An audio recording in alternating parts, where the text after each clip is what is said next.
Ground resistance বা ground reading. তো ধরুন এই যে টিপি পয়েন্ট আছে বা এই যে কানেক্টার আছে বা এইখানে আপনার যেটা হচ্ছে এই যে স্পিকারের যে পয়েন্ট আছে টিপি পয়েন্ট, এই যে এই একটা পয়েন্ট আছে স্পিকারের, এই একটা পয়েন্ট আছে স্পিকারের, বা যাবতীয় যেখানে যেখানে আপনার রিঙ্গার লাইন আছে বা স্পিকার লাইন আছে বা চার্জিং লাইন আছে বা আপনার ব্যাটারির কানেক্টার আছে, যেখানে যেখানে প্রয়োজন, যেখানে যেখানে আমরা চেক করব সেইগুলোতে আমরা কি চেক করি? জিআর চেক করি। জিআর হচ্ছে গ্রাউন্ড রেজিস্ট্যান্স মানে গ্রাউন্ড ভ্যালু। তো এইখানে যে টিপি পয়েন্টটা আছে, এখানে টিপি পয়েন্টটা হচ্ছে আপনার, এটা হচ্ছে ভিবাস।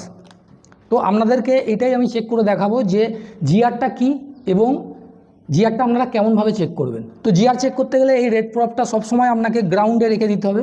তো আমি গ্রাউন্ডে, এই দেখুন এই যে গ্রাউন্ডে রাখলাম। তো এইখানে আমরা এই যে টিপি পয়েন্টটা আমি চেক করব, তাহলে এখানে কি পাবো?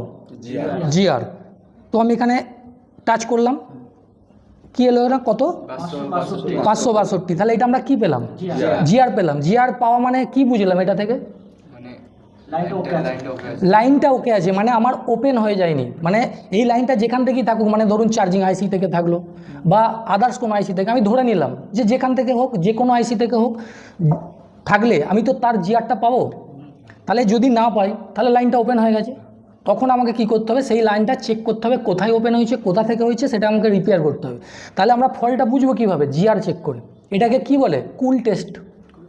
কুল টেস্ট, হট টেস্ট নয় কিন্তু। হট টেস্ট মানে হচ্ছে আপনাকে ভোল্টেজ প্রয়োগ করে ব্যাটারি চার্জিং ইউজ করে আপনাকে চেক করতে হবে। তো সেম একটা বোর্ড আমি দেখাচ্ছি, সেম বোর্ড, এটাও 5-এর বোর্ড, এটাও 5-এর বোর্ড। তো রেড প্রপটা আমি গ্রাউন্ডে রাখছি আর এই ভিবাসাতে আমি টাচ করলাম। কত জিআর আসছে? ওএল, মানে জিআর আসেনি। ওএল মানে কি? ওপেন হয়ে গেছে, মানে এর লাইনটা কিন্তু কেটে গেছে। তাহলে জিআর দেখে বোঝা গেল যে ওই লাইনটা সঠিক আছে আর এই লাইনটা ওপেন হয়ে গেছে। তো যদি শর্ট হতো তাহলে কি দিত? 1-2 বা বিপ দিত, তাহলে বিপ দিত বা জিআরএলে 1-2 হয়তো আসতো। তো সেক্ষেত্রে আমরা কি বুঝতাম? যে লাইনটা শর্ট হয়ে গেছে।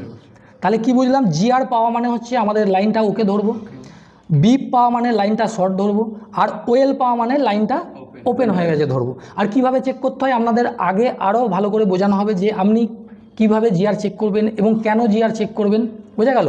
তো এইখানে দেখুন আমি লিখে রেখেছি রেজিস্ট্যান্স, মানে এই যে জিআর, জিআর মানে হচ্ছে গ্রাউন্ড রেজিস্ট্যান্স বা রিডিং। তো ওএল আসা মানে আপনার ওপেন হয়ে যাওয়া, বিপ বা 1-2 জিআর দেওয়া মানে শর্ট। আর যদি নর্মাল জিআর কোনগুলো নয়, সেটা হচ্ছে যদি হাই জিআর পান বা লো জিআর পান, এগুলো হচ্ছে অ্যাবনর্মাল জিআর বলে। এটার সম্বন্ধে আপনাদের আগে আমি বোঝাবো।